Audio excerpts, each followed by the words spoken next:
Selamat pagi, selamat siang, selamat malam. Buat teman-teman yang lagi nonton, kali ini kita balik lagi di video seri Neurodivergent Stories, di mana aku bakal cerita sedikit tentang kondisi aku yang ada beberapa yang di mana mungkin teman-teman bisa belajar satu hal, dua hal, atau mungkin bisa relate dengan kondisi-kondisinya dan gimana sih eh, pengalaman aku kesehariannya dan ngatasinnya sejak umur kecil sampai umur eh, remaja sampai dewasa. Nah, kali ini kita bakal bahas sedikit tentang kondisi yang namanya non-verbal learning disorder. Kalau teman-teman ngerasa kok belum pernah dengar, jangan takut karena memang belum terlalu banyak yang membahas, terutama di Indonesia.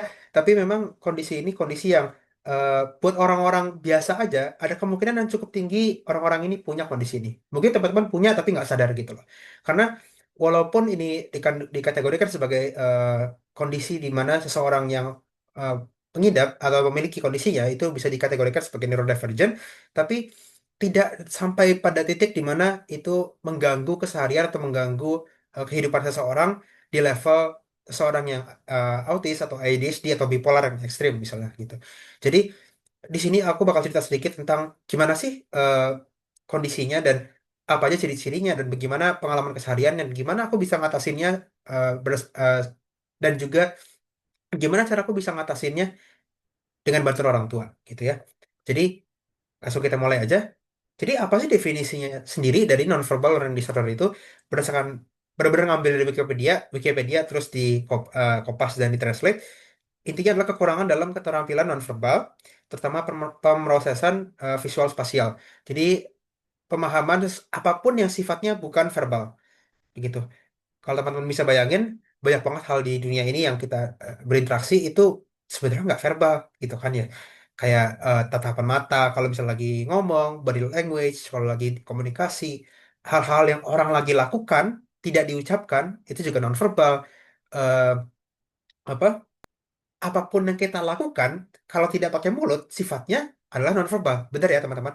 Artinya, ini adalah kekurangan dalam kekurangan seseorang untuk bisa melakukan hal-hal yang semuanya aktivitasnya bersifat nonverbal. Bisa teman-teman bayangin sangat banyak hal yang ada di hidup kita yang seperti itu, gitu ya. Terus ciri-cirinya apa sih sebenarnya? Ini juga diambil dari Wikipedia untuk memudahkan aja. Yang pertama adalah gangguan dalam pemrosesan visual visual spasial. Artinya apapun yang sifatnya tadi eh, visual dan spasial, dia sulit untuk bisa memproses informasinya. Kalau ini bakal dibahas lagi di contoh-contohnya dan gimana aku keseharian yang pas masih kecil dulu gitu ya, apa yang sulit buat aku. Kedua, ketidaksesuaian antara kemampuan verbal rata-rata hingga superior dan kemampuan non verbal yang terganggu. Jadi orang-orang yang punya kondisi ini bisa jadi jago ngomong, bisa jadi jago apa? Bicara, jago orasi gitu ya. Dia mungkin eh, dari segi bahasanya cerdas, dari segi pemilihan kata-katanya cerdas, lebih advance dibandingkan anak-anak seumurannya misalnya gitu. Tapi untuk hal-hal yang sifatnya nonverbal seperti aktivitas fisik, motorik halus, seperti yang disebutkan, terus penalaran matematis, jadi karena matematika itu kan memang sifatnya eh, ada aspek-aspek apa visuospasialnya juga begitu ya. Memorinya suka gampang lupa, naruh di mana barang bisa jadi juga, dan juga yang paling terakhir keterampilan sosio-emosional.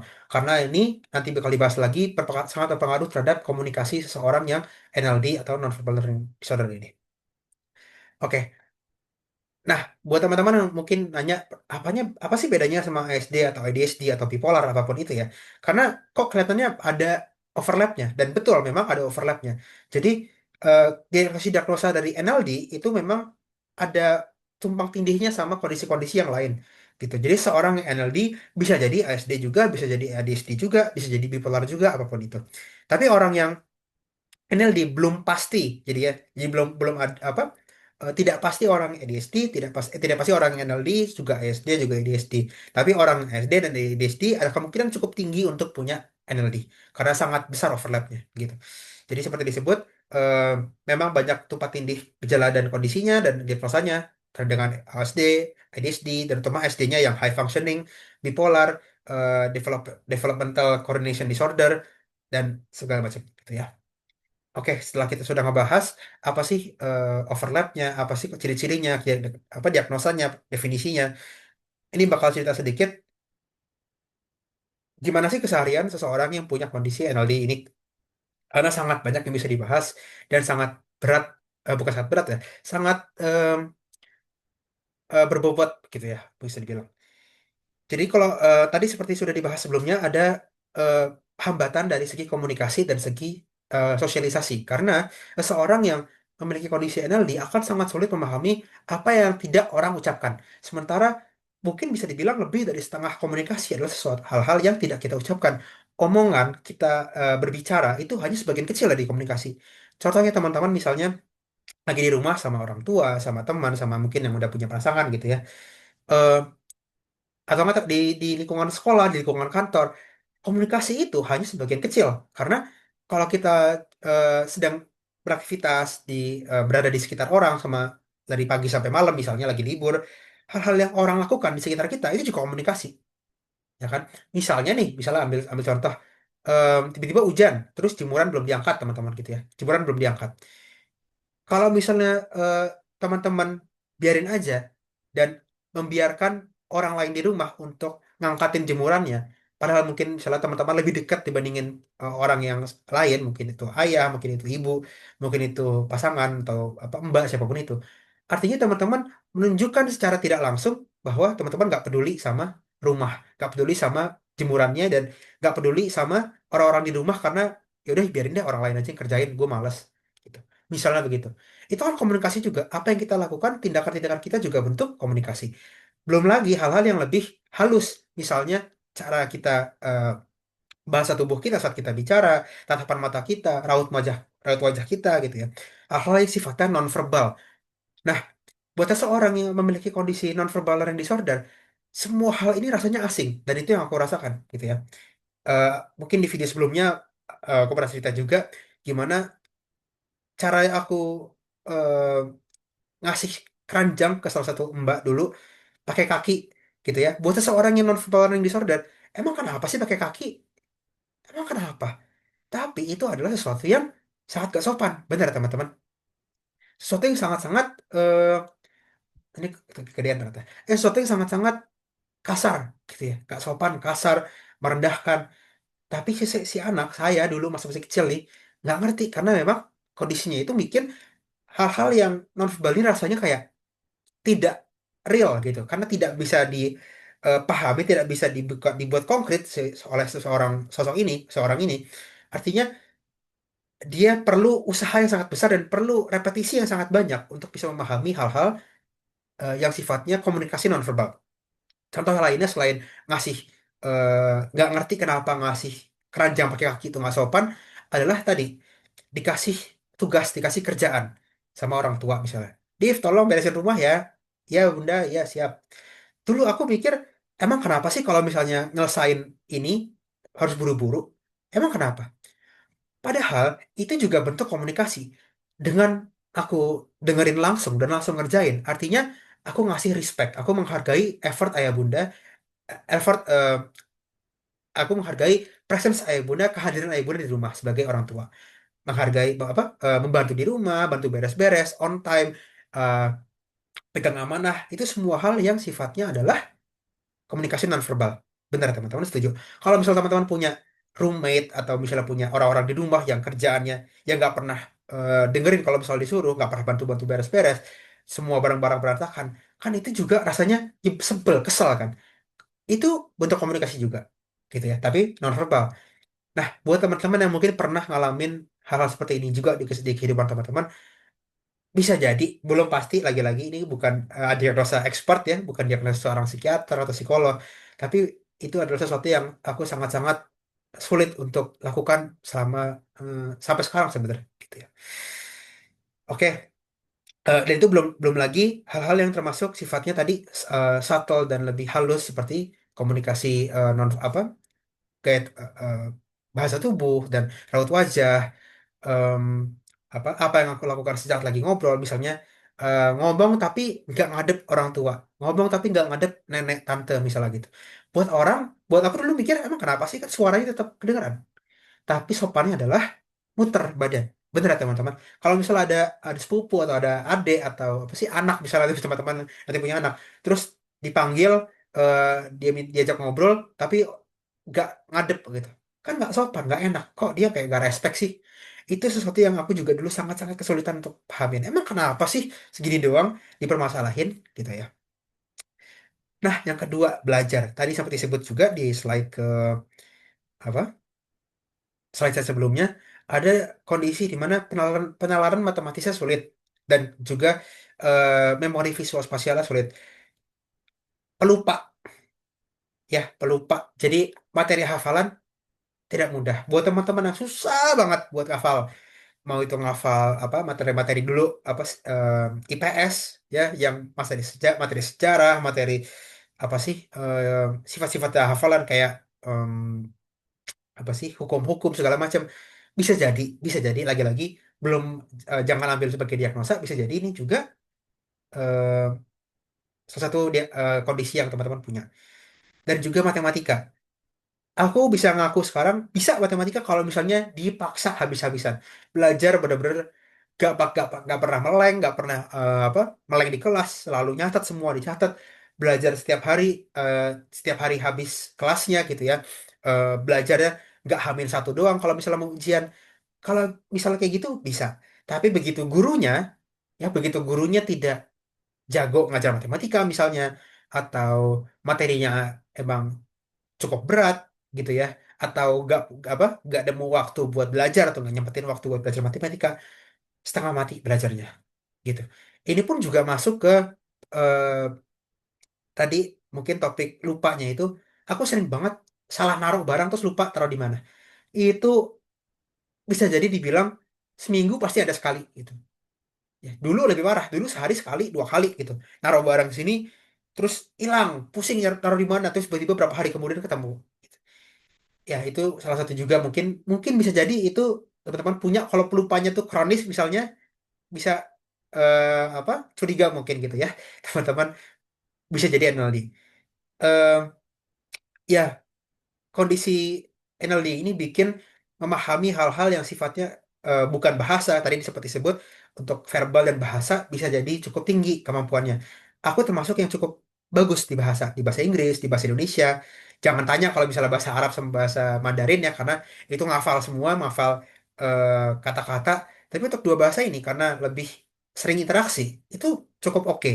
Hampir basically nggak pernah belajar pun 80 ke atas, 85 ke atas setiap kali ujian gitu ya. Tapi untuk hal-hal yang hafalan, untuk hal-hal yang sifatnya matematis, eh, harus problem solving, nyambung juga matematika itu semuanya problem solving, itu berat banget dan harus repetisi, repetisi, repetisi. Gitu. Nah, yang terakhir juga ini problem solving. Ini yang paling besar menurut aku. Karena buat aku sesuatu masalah itu semuanya terpecah-pecah masalahnya.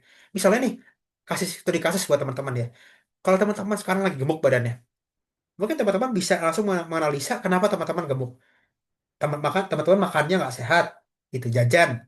Teman-teman kurang tidur, kurang minum, kerjaan banyak, nggak sempat olahraga, banyak stres, misalnya gitu. Ini semua nyambung jadi satu hal yang bikin teman-teman gemuk gitu. Nah, aku dulu nggak bisa ngeliat itu. Aku dulu ngeliat semua hal itu somehow terpisah. Jadi kalau misalnya mau disebutin satu apa tidur itu kurang tidur itu satu masalah. Makan jelek, makan jajan tuh masalah lagi. Terus nggak bisa eh, olahraga juga masalah lagi. Banyak stres masalah masalah lagi. Jadi nggak bisa melihat bahwa semua hal ini sebenarnya nyambung jadi satu hal. Bahwa solusinya sebenarnya itu nggak banyak, nggak ribet gitu loh. Yang penting eh, apa? Begitu satu diurusin, yang lain bakal lebih mudah. Misalnya makan lebih sehat, pasti lah bakal punya energi lebih banyak buat olahraga. Atau kalau misalnya udah mulai olahraga, otomatis bakal bisa tidur lebih mudah, bisa lagi gitu. Ini semua nyambung. Benar teman-teman, namanya olahraga nyambung ke stres, nyambung ke kualitas tidur, itu kan semua ada penelitiannya. Tapi buat aku dulu, itu setengah mati untuk bisa paham bahwa semua ini nyambung loh. Masalah ini semuanya itu adalah sesuatu yang eh, connected. Nah, untuk bisa memahami itu semua, itu berat banget buat saya yang NLD. Dan memang berdasarkan dari apa yang aku tahu, emang belum terlalu banyak penelitian-penelitian atau buku-buku yang aku baca tentang NLD. Tapi berdasarkan apa yang aku tahu, memang kemampuan untuk bisa memahami potongan-potongan puzzle gitu ya. Jadi kalau teman-teman sering ngerasa overwhelmed kalau misalnya dapat masalah, begitu nemu masalah baru atau kena masalah yang rasanya tuh baru, itu overwhelming banget kayak kok banyak banget sih masalahnya di hidup gitu ya. Bisa jadi nih teman-teman, bisa jadi ternyata teman-teman punya kondisi NLD ini. Karena eh, ternyata memang sangat ini kondisi ini lebih lebih sering di orang-orang dibandingkan kondisi-kondisi lain kayak ADHD atau SD atau bipolar gitu ya. Karena eh, sulit sulit untuk dideteksi dan seringkali orang-orang bisa jadi punya kondisi lingkungan masa kecil yang dimana dia bisa dibimbing untuk sebagian sifat-sifatnya itu dikikis biar dia bisa kerja dan berfungsional sebagai orang dewasa yang bisa kerja segala macam. Tapi bisa jadi orang-orang ini punya kesulitan untuk komunikasi, kesulitan untuk membangun hubungan sama orang-orang terdekat, sama juga kayak kondisi-kondisi diagnosa ADHD apa SD yang lainnya gitu. Jadi makanya overlapnya sangat besar dan bisa jadi teman-teman selama ini punya kondisinya juga gitu ya.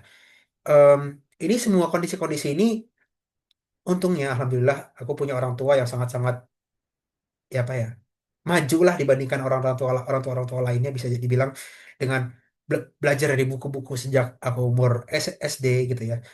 Bisa mencari ilmu terus dan praktek terus ngebantu aku gimana caranya bisa mengkikis semua sifat-sifat ini dari kecil sudah dipaksa dan dibantu karena habis-habisan untuk memahami bahwa Div, gini loh cara komunikasi. Div, ini loh semua hal ini nyambung, semua hal ini tuh bersangkutan. Kalau misalnya Adif melakukan sesuatu, eh, itu apa harus bisa memahami bahwa niat itu tidak sama dengan action. Itu juga sesuatu yang sifatnya nonverbal, benar ya. Action itu sifatnya nonverbal, artinya niat yang dalam hati itu juga nonverbal. Semua ini nonverbal. Gitu. Dia udah kalau bilang nonverbal berapa kali udah ratusan kali ya mungkin di video ini. Jadi kalau teman-teman mungkin mikir-mikir terus gimana caranya kalau misalnya aku punya kondisi-kondisi ini, kayaknya diagnosanya kok mirip, kok kayaknya aku ngalamin hal-hal yang sama. Apa yang orang tua aku lakukan ke aku untuk bisa dibilang terapinya adalah repetisi. Repetisinya ini tidak bisa sekali dua kali. Repetisinya ini bisa ribuan, mungkin puluhan ribu kali kalau dihitung sampai eh, tua nanti gitu ya. Karena eh, seperti kondisi-kondisi lainnya juga dari lahirnya otaknya sudah terkonstruksi dengan berbeda.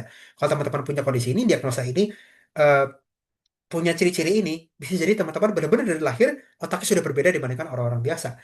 Artinya nggak bisa lepas. Begitu dilepas dikit, bisa jadi balik ke kondisi awal. Terus gimana caranya konkretnya, Mas Adif? Gitu ya. Cara paling mudah adalah untuk eh, buat lagi-lagi review. Kalau teman-teman tidak punya orang tua yang masih tinggal sama belum tidak masih tinggal sama orang tua, tidak tinggal sama pasangan, belum yang punya pasangan gitu ya. Tidak ada orang yang bisa jadi apa pengingat, lebih baik jadi pengingat diri sendiri aja. Coba dengan jujur sekali lagi sama kayak video sebelumnya, analisa keseharian teman-teman, analisa minggu teman-teman kalau paling paling minimnya apa sih yang teman-teman lakukan yang kayaknya kok salah banget, kok rusak banget. Ada planning misalnya. Planning melakukan A, B, C, D. Terus ternyata kok hancur banget gitu. Atau teman-teman mungkin nemu masalah yang nggak selesai. Apa yang teman-teman lakukan sebenarnya untuk solving masalah itu. Dan coba kayak istilahnya, kalau teman-teman punya papan tulis atau mungkin punya kertas gede, bikin mind map. Teman-teman mungkin kalau ya sekolah sekarang udah pasti pernah bikin mind map ya. Bikin peta, bikin mind map. Apa sih masalahnya teman-teman? Terus coba tulis semua dan teman-teman coba bikin eh, tarik garisnya. Apa yang teman-teman bisa cari benang merahnya apa? Apa garis besar di antara semua ini? Apa yang menyambungkan? Biasanya kalau aku pengalaman pribadi itu sangat-sangat membantu karena ternyata oh selama ini ternyata ini tuh nggak misah. Kalau aku kerjain satu A, B, C, semuanya bakal ngikut, misalnya gitu. Ini ngebantu banget untuk ngurusin otak yang sangat-sangat kusut ini, gitu. Orang NLD ini kan tidak bisa memahami, atau bukan tidak bisa, sulitan banget untuk memahami konteks, memahami apa puzzle-puzzle yang terpisah-pisah ini. Artinya daripada dipikirin di otak dan gak selesai, mendingan paling gampang adalah dibikin secara visual gitu sambil ngomong sama diri sendiri sambil nulis sambil gambar petanya itu sangat membantu buat aku. Dan itu juga yang ayah bunda lakukan saat lagi ngobrol. Saat lagi ngobrol, semuanya diverbalkan, dibikin cerita. Div gimana apa prosesnya sekarang, mau ngapain, apa planningnya Div, semua dibikin cerita, dikeluarin biar nanti otaknya bisa memproses kayak oh ternyata A B C D nyambung, ini nyambung, ini nyambung. Dan juga pastinya aku bersyukur banget punya orang tua yang bisa ngebimbing gitu ya. Tapi jangan takut teman-teman, banyak banget kok sekarang buku-buku yang udah ngebahas, video-video yang ngebahas juga. Kalau misalnya teman-teman mau bisa kuat bahasa Inggris, lebih banyak lagi materi-materi atau topik-topik yang apa membahas tentang nonverbal learning disorder ini. Dan ada harapan kok pastinya untuk bisa perlahan-lahan berubah, perlahan-lahan menjadi orang yang lebih baik lagi esok harinya gitu.